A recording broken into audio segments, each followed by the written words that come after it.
जयंती का आयोजन था और आज ही इन्वाइट किया हमें, तो मैं फ्री था तो आज आया आपके पास। हम 2 मिनट आपका शायद समय खराब करेंगे, उसके बाद आपके पास क्या करेंगे। आज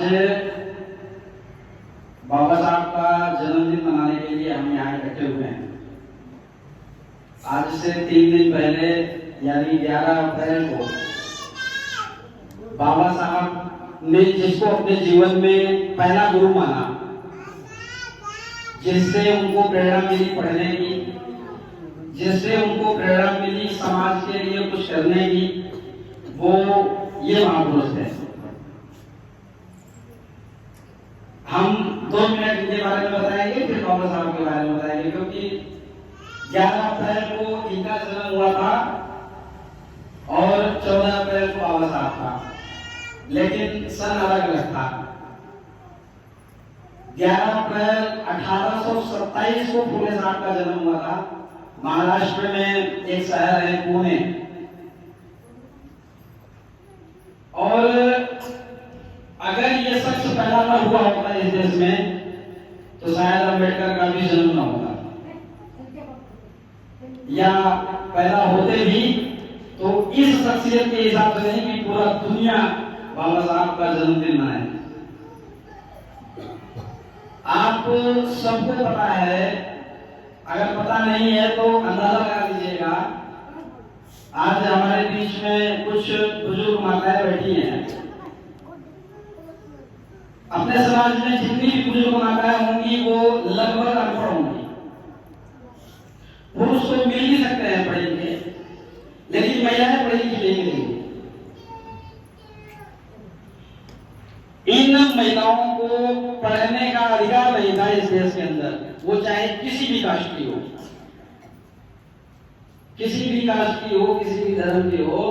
महिलाओं का पढ़ना इस देश में पाप माना जाता था, और इस परंपरा को तोड़कर महिलाओं को पुरुषों के बराबर बिठाने का काम इस शख्स ने अपने जीवन काल में किया।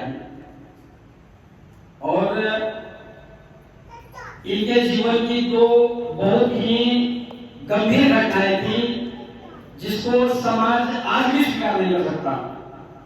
शायद अब तो समझदारी बढ़ी है, हो भी सकता है, लेकिन ज्यादातर लोग एक्सेप्ट नहीं करेंगे। ज्योतिबा फुले साहब की शादी पहले के जमाने में बचपन में हो जाती थी, तो कम उम्र में इनकी शादी हुई, और इनकी जो वाइफ थी माता सावित्रीबाई फुले, वो 11 साल की उम्र में इनकी शादी हो गई। और जब फुले साहब के साथ एक सामाजिक घटना में यह एहसास होता है कि इस देश में जातिगत जो शोषण है समाज का, ये शोषण अगर एक सैनिक समाज के साथ हो रहा है तो फिर इस देश में जो नीच कहे जाने वाली जातियां हैं उनका क्या हाल होगा। वो एक शादी में इनके साथ घटना हुई थी, इतने पढ़े लिखे होने के बाद भी इनका मित्र था ब्राह्मण समाज से, और उसकी शादी में ये गए थे बारात में। तो उसके परिवार के लोगों ने कहा था कि इस बारात जिस बारात में शूद्र होगा वो शादी शुद्ध कैसे हो सकती है, पवित्र कैसे हो सकती है, और धक्के मारकर अपमानित करके उनको बारात से भगा दिया था। तो इस बात से उनको एक सीख मिली थी, इस देश में अगर हमारे जैसे पढ़े लिखे शख्स की ये हाल है तो जो समाज आज तक स्कूल का मुंह नहीं देखा है उसके साथ क्या हाल होता होगा।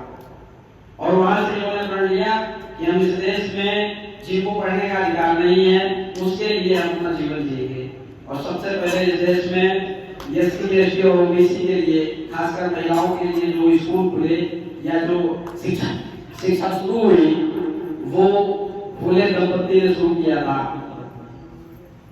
साहब की शादी होने के लगभग 10 साल बीत गए थे और इनके बच्चे नहीं थे, तो इनके ससुर जी ने खुला ऑफर दिया था इनको। ये कोई गरीब घर से नहीं थे, बाबा साहब को फिर भी गरीब परिवार से थे, ये गरीब घर से नहीं थे। फुले साहब उस समय टाटा जो आज कंपनी है उस हैसियत की ये उस समय थे। पूना में इनकी बहुत बड़ी फैक्ट्री थी, इन्होंने डैम बनवाया था अपने खर्चे से, तो पैसे की कमी नहीं थी और उसी की वजह से इन्होंने महाराष्ट्र में स्कूलें खोला महिलाओं के लिए, पुरुषों के लिए, खासकर बुजुर्गों के लिए। इनका मानना था कि जिस घर का पेरेंट्स पढ़ा लिखा नहीं होगा उस घर के बच्चे पढ़े लिखे नहीं हो सकते। आज भी ये स्थिति है। बच्चे हमारे सरकारी स्कूलों में पढ़ते हैं, लेकिन जिनके घर के माता पिता पढ़े लिखे नहीं है वो अपने बच्चों को सही शिक्षा नहीं दिलाते। जिस हिसाब से उनको शिक्षा मिलनी चाहिए थी उस हिसाब से उनको मिल नहीं पाता। तो इनके ससुर जी ने कहा कि बेटा आपको बच्चे तो हो ही गए हैं और मैं आपको ये परमिशन देता हूं कि आप दूसरा विवाह कर लो।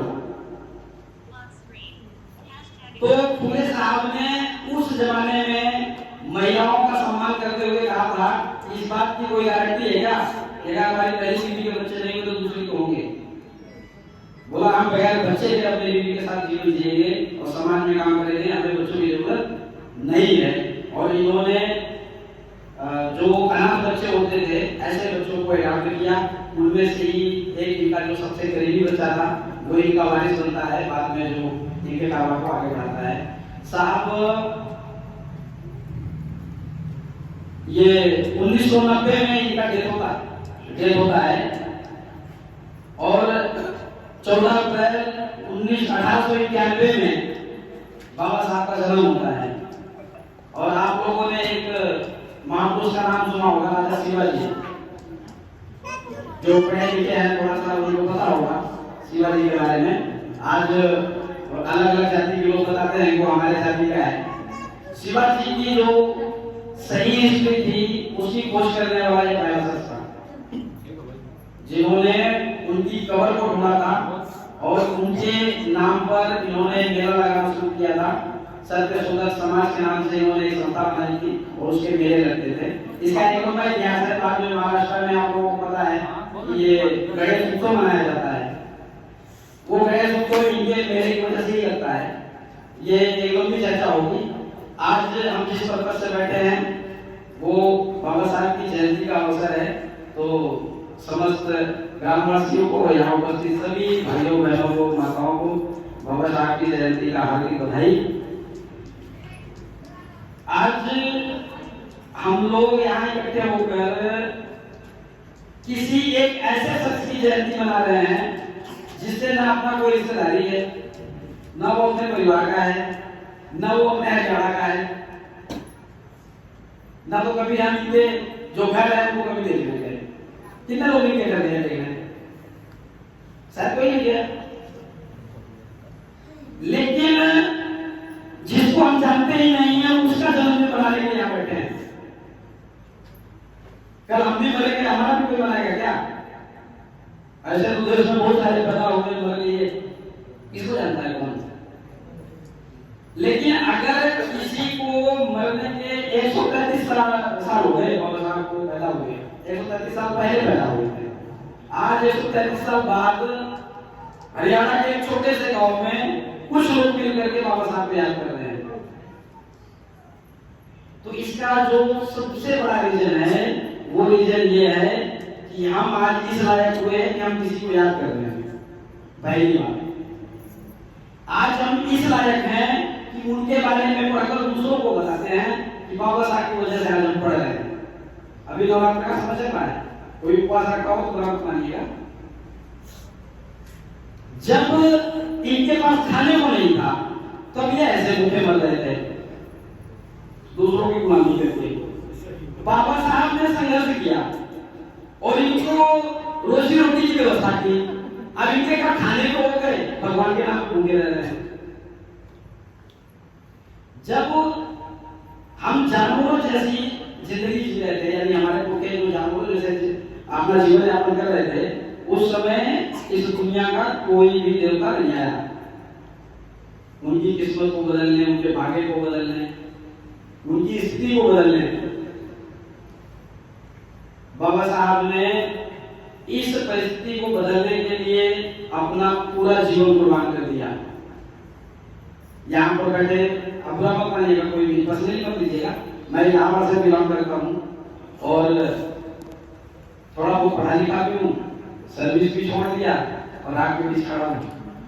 तो एक चीज समझ में आया कि हम जो पढ़े लिख करके ये नौकरी कर रहे हैं या ये जो सूट बूट पहन करके समाज में अपना एक प्रभाव दिखा रहे हैं, इस प्रभाव का कोई मतलब नहीं है। क्योंकि समाज शास्त्र के हिसाब से भी मानव एक सामाजिक प्राणी होता है। दुनिया का कोई भी इंसान ऐसा नहीं है जो अपनी पूरी उम्र अकेले बिता दे। अकेले का मतलब जिसका किसी के साथ कोई वास्ता नहीं। जंगल में कहीं अकेले छोड़ दो, वो इंसान नहीं बन सकता। जंगल में रहते रहते जानवर बन जाएगा, उसके व्यवहार जानवर जैसा हो जाएगा। बाबा साहब ने कहा कि इंसानों के बीच रहने वाले लोग ही अलग अलग तरीके के हैं। मतलब किसी को पानी पीने का भी अधिकार नहीं है, किसी की परछाई से भी दूर रहने का ये कानून है। बोले एक ही इंसान, एक ही देश के लोग, एक जैसी इनकी परिस्थितियां, फिर इनके साथ इतना भेदभाव क्यों? ये जातीय बंटवारे और जातीय पहचान जो हमारे ऊपर होगा, इसकी वजह से हमारे साथ जो शोषण था, अत्याचार था, शोषण था, ये बरकरार था।